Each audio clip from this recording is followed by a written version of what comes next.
Hey, what's up, guys? It's Jordan with the Laundromat Resource Podcast. This is show 109, and I'm pumped you're here today because today we're going to take a quick peek back at last year and all the crazy things that happened, but then we're going to focus the majority of our time on what's coming out ahead of us this year. And I have super special guest Marc Stern from Eastern Funding on with me again. He joined me at the beginning of last year, and we did this. It was such a huge hit. He decided he would come back and share with us again this year.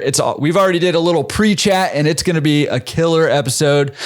Things are changing all over the place right now, and hopefully this is going to help all of us navigate the waters a little better. But real quick, before we jump in with Marc, I just wanted to welcome all of you guys who are new listeners. This is the Laundromat Resource Podcast, and we are talking with laundromat owners and industry professionals trying to help you get into the laundromat business the right way the first time and to help you build a profitable business and serve your communities better. So that's what we're all about here.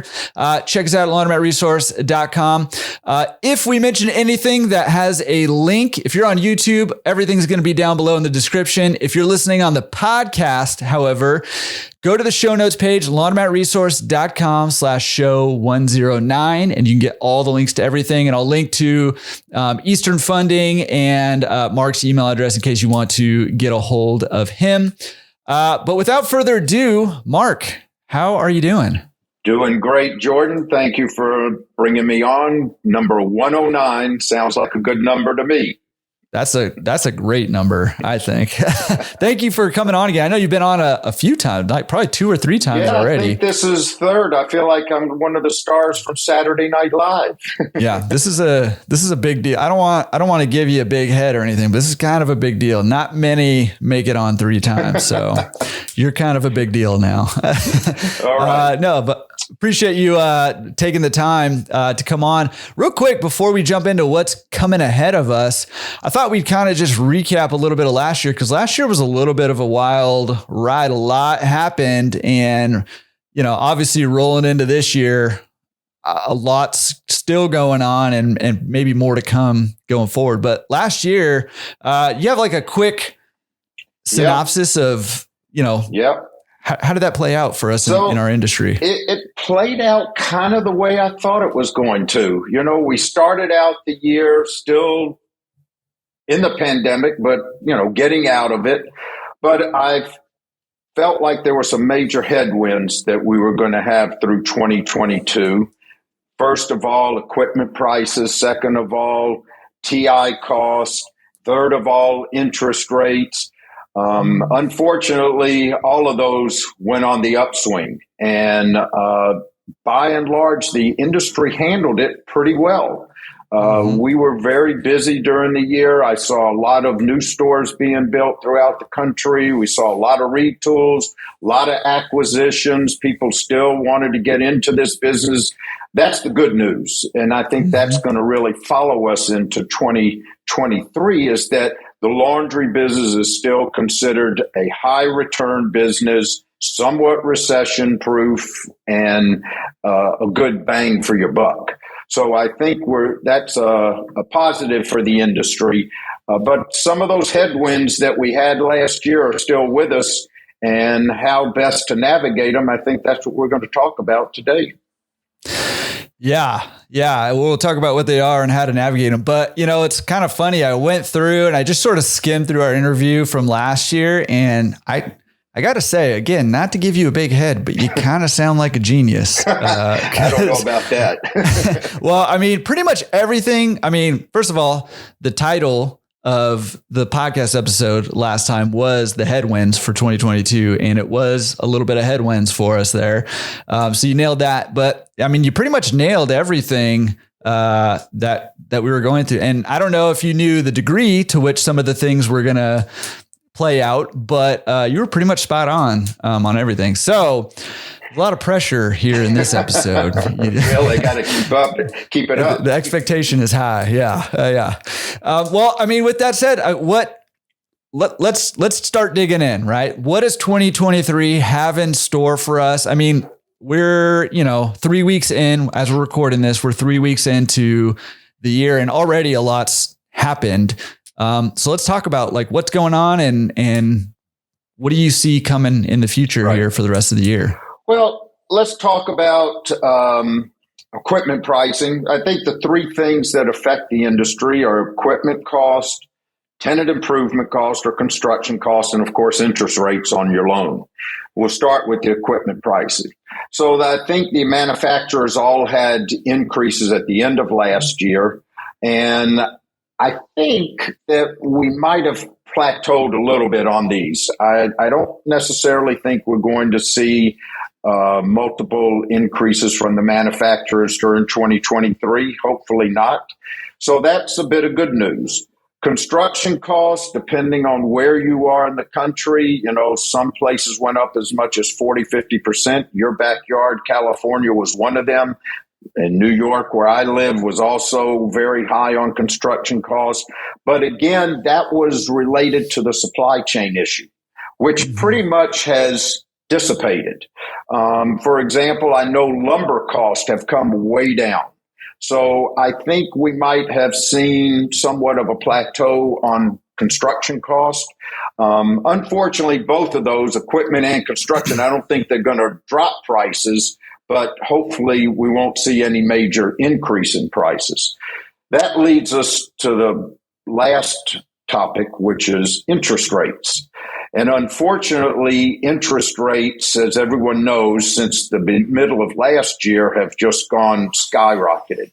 The Fed had gone up 3 times or 4 times with a 75 basis point increase, which was unheard of. They hadn't seen something like that since the early 1980s. And they're not done yet. The good news is they're slowing down. So the Fed meets next Tuesday and Wednesday, and the odds are they're going to raise the interest rate a quarter point, which will bring the prime rate up to 7.75%, a pretty high rate, especially when you consider 2 years ago the prime rate was 3.25%. So the good news on interest rates, if you believe what you read, and I'm kind of a believer in what I've been studying and reading, is that they'll probably go up a quarter point in February, another quarter point in March, which will bring the prime rate to 8 and then stop. And then I think the Fed is going to pause, take a breather, see if we're really heading into a recession. And if we are, how bad is that recession? And pause. And then by the end of the year, all things being equal, if the economy has slowed down but not hit a major recession, and if the inflation has gotten under control, maybe we'll see a little bit of a drop. One thing I can tell you, interest rates are not going to drop as fast as they went up. That's barring any kind of pandemic or major war or anything, but they will come down eventually. And people need to remember that in 2018, 2019, the prime rate was sitting around 5.5, which is probably where we're going to end up possibly in the next 12 to 18 months. Those are some bold predictions. You went straight with like the hard concrete numbers. I love that. That's what I love here. And next year we're going to have to find out where we're at, and we'll see if you keep your streak. But I mean, you're right. Like, who knows what's really going to happen? There's so many different things that can influence all of these different, factors. The government could pump more money into stuff, and, rates could go up or down based on, what's going on in the world. So, I mean, there's a lot of different things, but, appreciate you sharing, actually, throwing out specifics to benchmarks to be looking out for.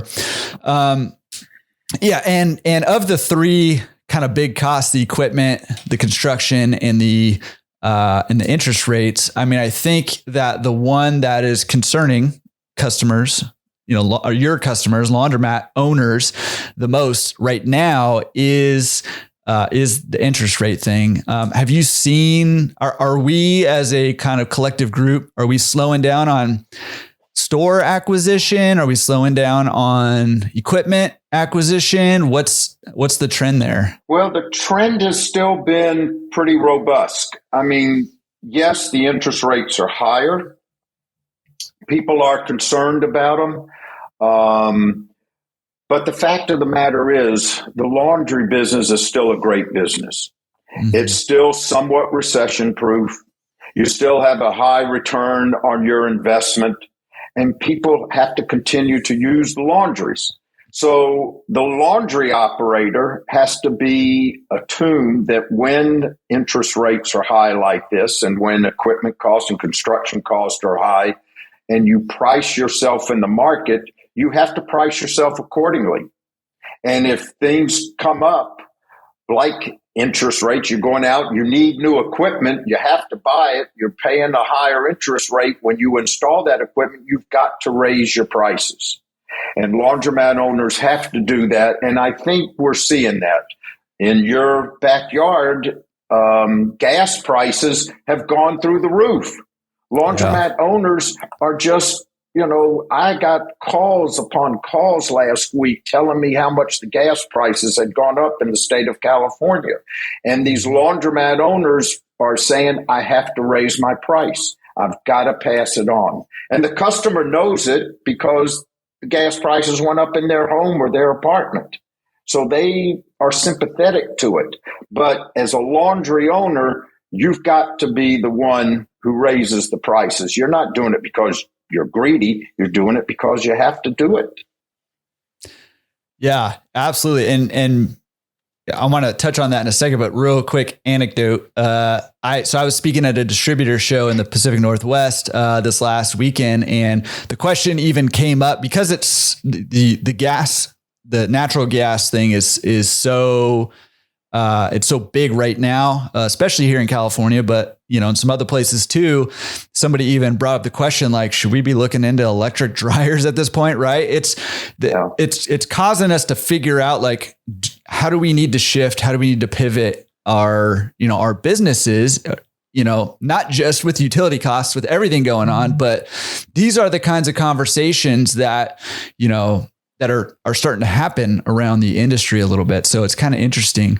On the raising prices thing, I wanted to ask you, because yes, some places are seeing these huge increases in utility. Some places aren't, and you and I have talked about this before, and we talked about this before we hit record too. Like, as an industry, generally speaking, we're not the greatest at raising prices. But we're in a period of time right now where if you don't, you're gonna get left behind in this, and you're not going to be able to survive. The costs are going up, rents are going up, utilities are going up, interest rates are going up, equipment prices are going up, everything's going up, right? You have to be on top of raising your prices, and generally speaking, we're afraid to do that. So what have you seen other owners who are pretty good at doing this? What have you seen them doing to help them raise prices and communicate with customers? They are explaining to their customers why they're doing it. For example, I know some owners in California with this recent price increase that you've had with gas, they've put notices on their front doors explaining to the customer, hey, this was my gas bill 3 months ago. This is my gas bill now. It's unfortunate, but I have to raise prices. And the customer understands because the customer is seeing the same increases in their apartments or their homes. So they get it. The other thing that I know, I have a customer, again, in California. Every year he does something to his laundry. If he might be repainting it, he might have replaced the ceiling, he might have done something to the floor. And when he does that, he raises his prices. And so the customer sees, hey, this guy has given me something back in this store. So I understand if he's raised my prices a little bit. So you've got to show the customer that you're doing it for a valid reason, not that you're doing it to be greedy. And most laundry owners today, I think, understand that. You're giving to the community, you're giving to the customer base. If it costs a little more, but you've got a better mousetrap, they're going to come. So that's the way I would do it. If I was in business today in any state, I would be doing something every year that would be a justification for me to raise my prices. Yeah, absolutely. And that's the way that I've tried to approach it, to every year be doing something. I think pretty sure I've talked about that on the podcast before, but every year doing something to improve your business. Exactly. Not just because if you don't, then your business continues to just deteriorate, but also to communicate to your customers, hey, we care about you. We care about the community. We care about this business. And, we want you to have a good experience here. Right. And it also allows you to, justify raising those prices. It's that whole value thing that gets talked about, right? Like adding value to the customer and their experience at your laundromat. So yeah. And thank you for sharing some of the practical ways people are doing that. Cause that is pretty difficult for a lot of people to do. And we get hesitant on it, but now is not the time to hesitate on the price raising. Exactly. Okay. Yeah. So, out of curiosity, and we don't have to go too far down this rabbit hole, but I'm just kind of curious what you think. I've seen a lot, I've heard a lot of buzz around recession, and a lot of people say, hey, we're in recession right now. A lot of people say the recession is coming. And then I'm hearing people say, it's maybe going to be more of a plateau, not as much of a recession. What, you have any thoughts on that? What are you seeing in terms of recession? We do business all over the country, so we see things that others don't necessarily see. I personally think that we might be in a small recession right now. I don't think it's going to be a big one. I think that, the Fed is trying to have what they call a soft landing so that we don't go into a major recession. And that's where I think that's where we're going to end up, in somewhat of a minor recession, which will have a positive effect on certain things in our industry. For example, rents. Landlords get very scared when there's a recession, and especially if they've got vacancies in their strip centers. So I think there's a very good possibility that if there is somewhat of a recession, and it doesn't have to be a big one, that you're going to see rents come down in a lot of communities. You're going to see landlords be much more amenable to giving long-term leases to good, solid businesses like the laundry business, which can be a staple and even an anchor in some of these strip centers. So I think that could be a bit of a silver lining, if I'm correct, and the recession is not too deep. But I think there will be some sort of a recession. But again, I don't think it's going to be a killer. Yeah, well, that's see. Good. That's good. I know we will see. I think that, like you said, there's just so many variables that factor into this. And I think the Fed's been working really hard to try to bring us into that soft landing and, navigate they're walking like a fine line, right? Of trying to, slow things down, but not keep, make them come crashing down on us. So it's a tough one to play. I like your faith in the Fed. I don't know if I have that much faith in the Fed, but we don't really have a choice. We don't. This is the economy we live in here. You're right. Okay. Well, listen, there's a lot of obstacles potentially facing us. Can I just ask you a blunt question? Sure. Is now a good time to be getting into this industry, or not? Should we wait for interest rates to come down? Should we wait for more inventory to come on the market? I'm seeing a lot of low inventory on the market right now too. What's your thought on timing in terms of getting into this business? That's a tough question. Interest rates are going to continue to go up for another couple of months, I think. So if you can lock down a rate now, do it. Don't forget, anything that you're paying for now, whether it's higher interest rates, higher equipment costs, construction costs, you've got to be able to price yourself in your market so that you can be competitive and still bring money to the bottom line. So I think if the opportunity is there, if you can buy an existing store at the right price, maybe it's one of these older stores, as we like to call them, zombie mats, but it's got good bones and it's in a good area, you should do it. If you're in business and you have to retool because your equipment's old and it's inefficient, you should do it. How much are you spending on as a percentage of utilities? Whereas if you bought new equipment, that would drop, 5 or 10 percentage points. That all goes to the bottom line. So I think you have to recognize the opportunity. And if it's there and it's a good opportunity, you need to pull the trigger because, as we stated earlier, the business will still come. It's how well you manage and run it will bring what will determine comes to the bottom line. So, yes, I think now, even though you got some of these headwinds in front of you, I do think the timing is right if you've got the right opportunity. Yeah, I want to take a second to apologize to those of you who are listening to this 2 or 3 months down the line who are now in the higher interest. But you know what? Let that be a lesson to you that you should have been listening to this podcast, a long time ago. So there you go. Could have gone right to the bottom line. Listen to this episode when it came out. No, just kidding. Yeah, I mean, I think you're right. And like interest rates are scary, rising costs are scary, but kind of what you're saying, if I'm understanding you correctly, is listen, this is a business and business is numbers. So make sure you're making the numbers work. If the numbers work, move forward. If the numbers don't work, don't move forward or figure out how to make them work. Right. That's right. And, in our business, we see a lot of projections by the customer. And if we don't think they're right, we'll tell the customer. And, I've told customers in the past, don't do this project for whatever reason. We don't want somebody to get into the business and fail. That's the last thing anybody wants. That's the last thing the customer wants. You're spending good money on this. You want it to be successful. So again, my answer to your question is do it if the opportunity is correct and all your due diligence shows that this thing will make money. Then you should do it, whether it's an acquisition, a retool, or a new store. Yeah.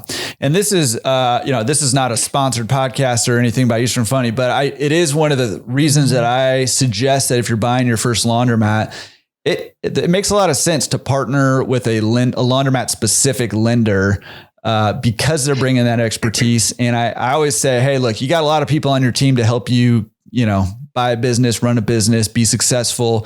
But only one really is putting their money where their mouth is. And that's your lender, right? And your lender does not want you to lose money because then they lose money or they at least don't make money. And so there's a lot of value to that when you partner with a lender who's not only giving you money, but also has the knowledge and resources in the industry to make sure you're getting in the right way. We've always said, and I don't want to, like you said, we're not sponsoring this, but we're business partners. We're not money lenders. Because many of our customers are repeat customers and they come back to us because we're partners with them and we've helped them grow. So that is a very true statement. No lender wants to have a bad loan, but we do a lot of due diligence with our customers to make sure that whatever they're investing their money in and we're investing in them, that it's successful. Yeah. And I like that. I like that mindset. Okay. I want to talk about in a second here, what are some opportunities that we should be looking for and looking at heading into 2023 as laundromat owners. But before we, get all rainbows and sunshine and, is there any other obstacle? Let's stay negative for a second. Are there any other obstacles that we need to be aware of coming down the pipeline in 2023?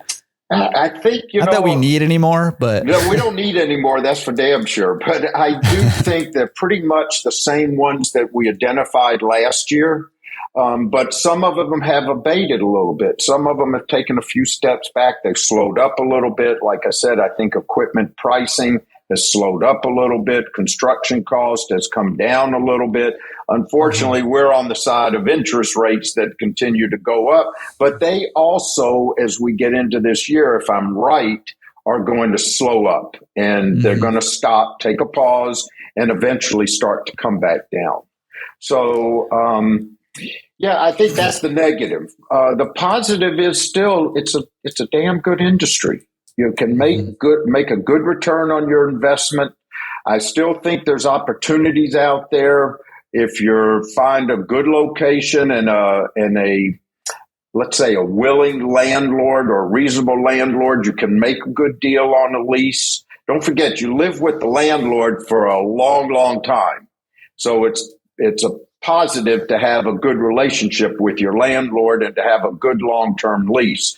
The lender you get rid of after a period of time, but the landlord and your customers, they are there forever. So you want to have a good rapport with your landlord and you want to be able to make a good deal. So I think you're going to continue to see, or you will see, some good opportunities from landlords. And as I said earlier, I think there's still plenty of these existing laundries that are older laundries that may be owned by older people who are thinking of retiring, getting out of the business. You can get some good opportunities to pick up some of those stores. And then it's up to you as the new owner to rejuvenate it, put money into it, buy new equipment, spruce it up, make it a modern laundry. Today with social media, it's easy to get the word out that you've got a great mousetrap, and you just have to work it right to bring the people in. Yeah. Yeah, we can reach people easier, cheaper, quicker than ever before through some of the social channels and some of the advertising platforms that are available too. Man, I just had a really great question for you that followed up on that. And I'm getting old over here. And you know how that goes. If it comes back, I'll swing back around to it, but don't hold your breath on that one. Okay. I mean, I know what it was. Man, look at me. I'm like young and spry again.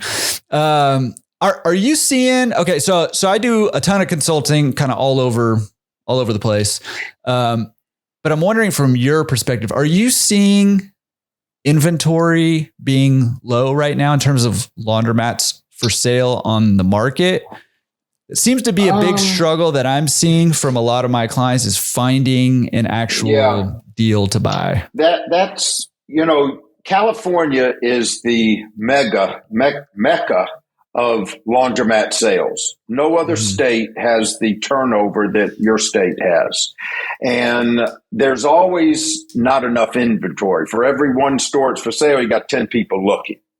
The rest of the country, is not as active in the acquisition area as the state of California, although there are plenty, Florida, New York, the other large states, Illinois, Texas, of course.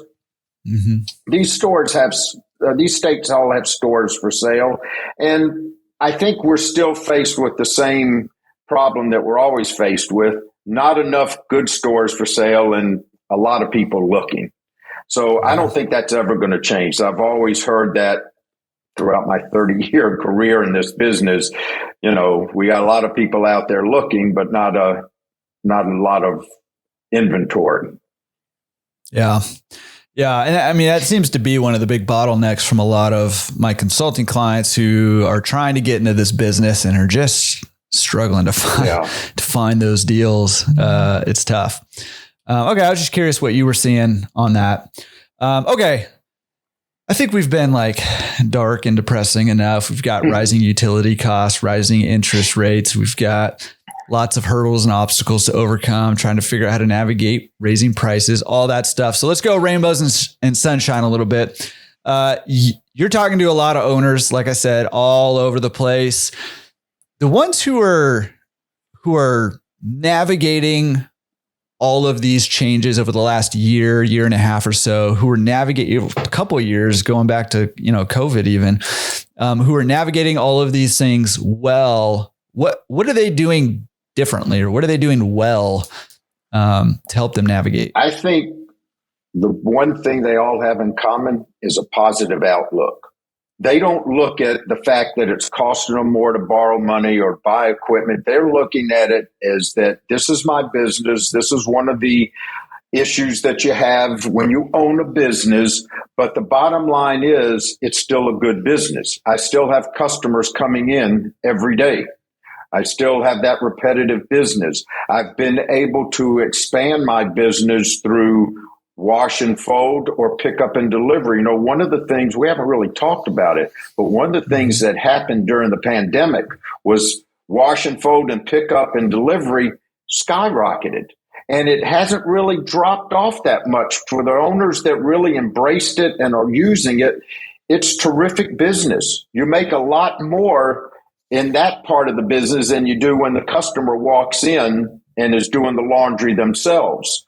So I think that the owners are generally, even though we're in some tough times, I think they're generally optimistic about this because, again, this is a blip. This is not going to last forever.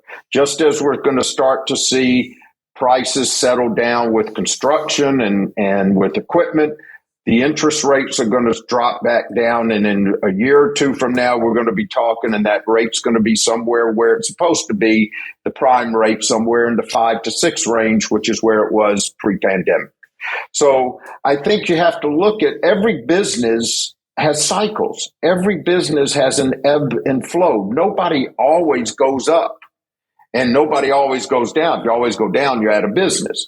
So I think you have to, as a business owner, you have to realize that this is just a blip in the business cycle. It's going to get better. It's already better than it was a few months ago for some parts of the headwinds that we have. And I think that's the way you got to look at it. Yeah, absolutely. And it's easy to get caught up in that, the way things are now are the way things are always going to be kind of thinking, right? It's really easy to get caught up in that because, it's just what we're experiencing. Yeah. But having that bigger picture, having that bigger perspective is critical. And I would say too, like during the tougher times, the more turbulent times, like maybe we've been in for a little while now in some respects, it's, having that positive outlook is huge to continue to push forward because, what I see too, and kind of building off what you said, is a lot of the successful owners are forging forward right now, not turtling up and, getting completely defensive.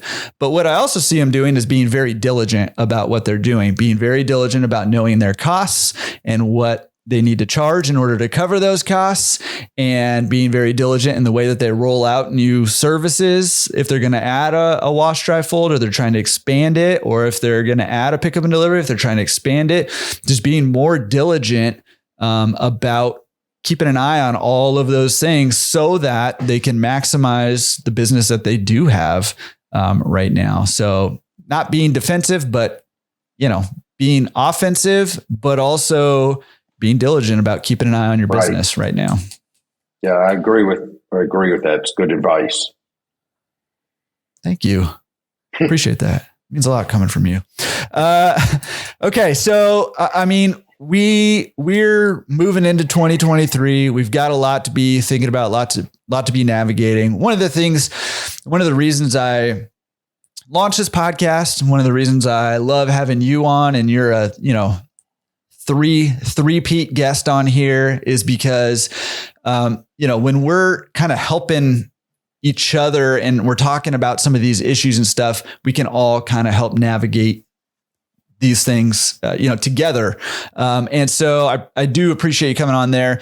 I wanted to, you're Eastern Funding, you guys are a lending company. So I wanted to go into that just a little bit and see, what are you seeing on the lending side? What are some maybe, and this is, just to kind of preface all this is not any specific advice or anything, but what are some of the options that are out there for laundromat owners, for trying to buy our businesses or business in real estate, or new equipment, some of that stuff. What should we be looking out for right now? Right. Well, we are a bank-owned company, so we're a direct lender. We're not a broker. So the purchasing equipment or building a new store, that's something we've been doing for over 25 years. The real new part of the business, and I say new, something that we got into several years ago, has to do with real estate.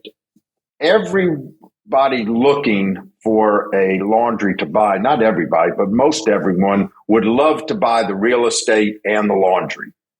And so that's like now you're in the best of all worlds because you're your own landlord. You don't have to answer some third party. You don't have to deal with the landlord. So those are very hard laundries to find with the real estate, but they're out there. And one of the things that we've done over the past few years is we've gotten associated with the SBA under the SBA 504 program. And under this program, if you occupy 51% or more of the building, you can qualify for it. And the beautiful thing about the SBA is it's government money. So under this program, the borrower either has to put 10 or 20% down, somewhere in between, depending on if they've been in the business before or not. We're in for 50%. This is all based on the appraised value of the real estate, and the SBA is in for 30 to 40%. The beautiful thing is that the SBA will give you a 25-year fully amortized loan at a very low rate. Today, their rate is 6.3%. which is far better than any bank, including our bank, that we could give out for real estate. During the pandemic, believe it or not, the SBA's rate was under 3%. Fixed for 25 years. No adjustment, no nothing. Crazy. That's crazy. Yeah. So their rates do fluctuate with the 10-year treasuries.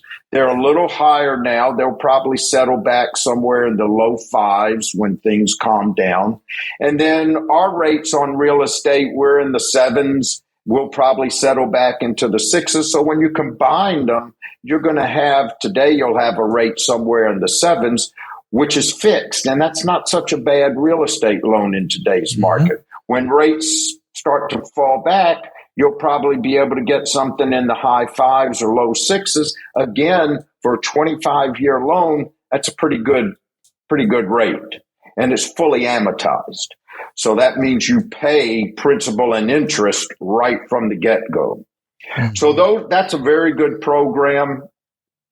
I think that you will, during this year, if I'm right, and if we are in a little bit of a recession, you already see that real estate prices have plateaued and they've come back down. So if you can find that good piece of real estate where you can either build a laundry on it or buy an existing building and put a laundry in it or buy a laundry that owns the property, you should try to do it. And the way we do it is through this SBA 504 program, which has been a very attractive program, and it's offered all over the country. So no matter if you're in Paducah, Kentucky, or you're in Los Angeles, California, you can do it. And we can help you. Yes. Love that. Love that. Love that. And I think probably a better option if you find the laundromat with the real estate is just send it to me and just take care of it. So, no. Oh man. I love the laundromat real estate combo play. I think it's a great play. It's awesome. You could do some really cool stuff with it. So yeah, for sure. And that loan, holy cow, man, it's so insane, what you can get with that 504. So definitely if you find yourself in that boat, check out that loan option, get in contact with Mark there and, he'll get you set up with somebody who can get you set up with that loan. Okay. All right, we're going into 2023 and we're going full board. Like the message I'm hearing is, yeah, there's some obstacles right now, but it just means we need to shift our game plan slightly a little bit right now. But you're still very, you're still very bullish, right? On laundromats. It's a great business. And I got some of this gray hair, so I've been through a few of these slowdowns, recessions. And the laundromat business has weathered it all.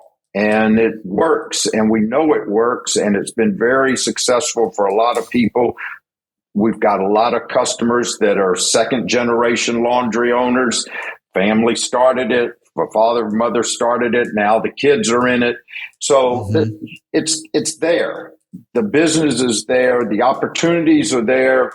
the rewards are there. You just got to adjust your mindset a little bit when you're into some of these headwinds.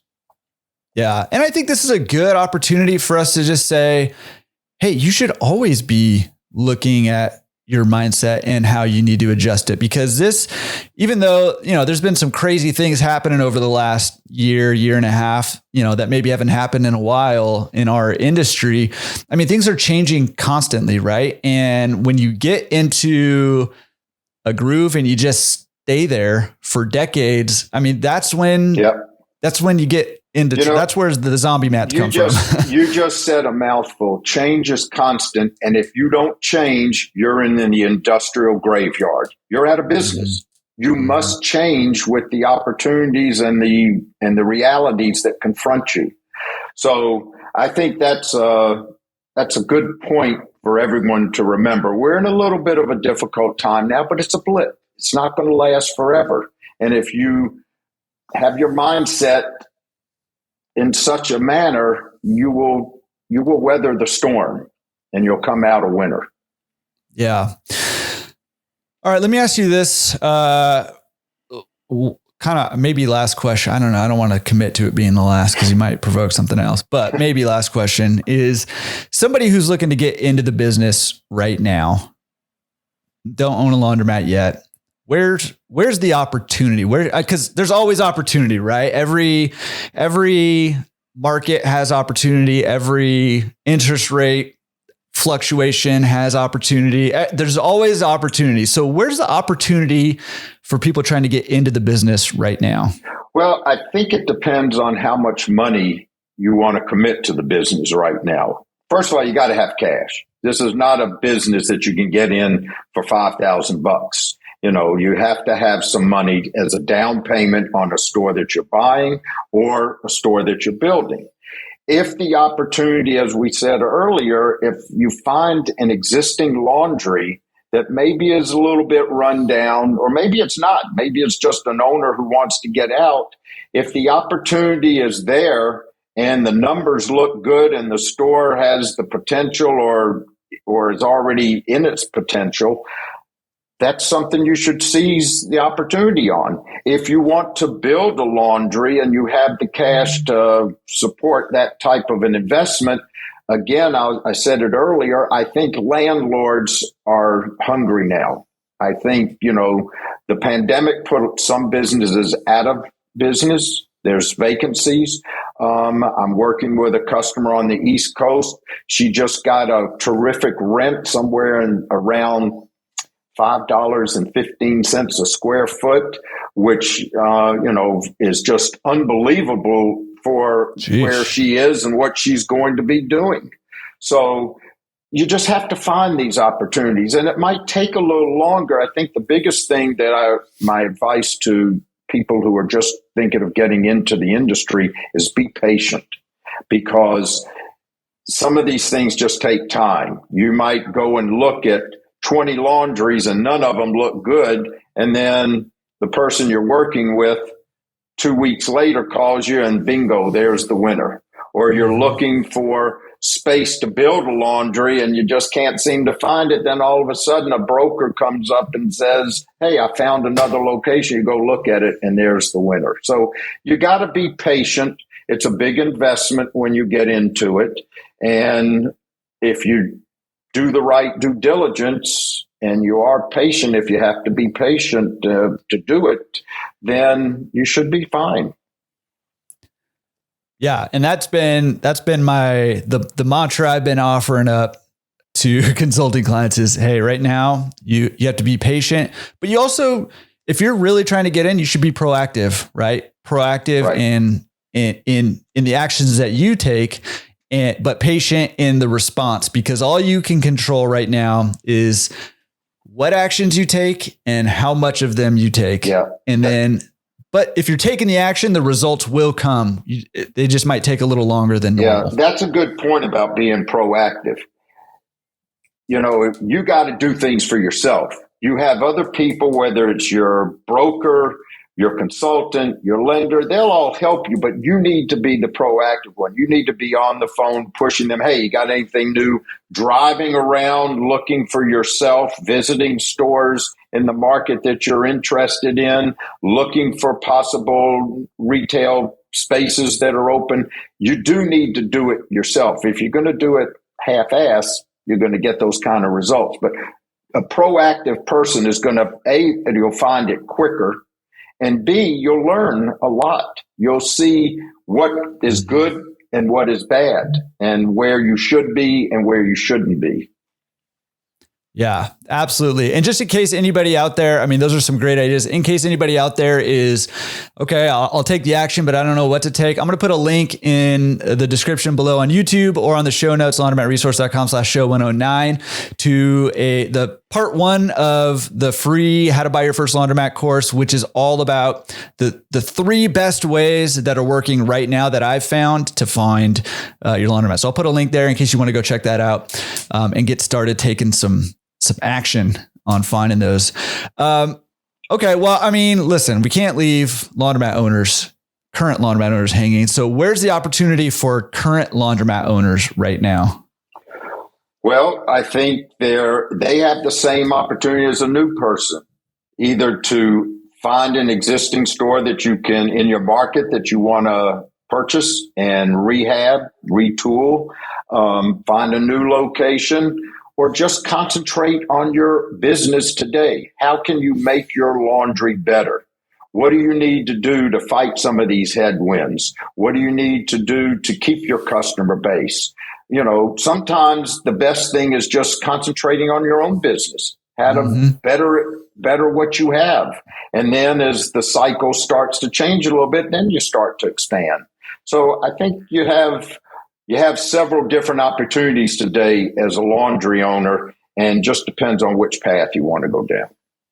Yeah, I love that. You got the opportunity to expand or improve right now. And, you know, one of the things that I think is true, well, you can tell me if it's not true, but I think, you know, one of the silver linings to turbulent times, difficult times, changing times, is it gives us an opportunity, if you take advantage of it, to really get into your business and really hone things and refine things and streamline things. And that's going to obviously benefit your business, right?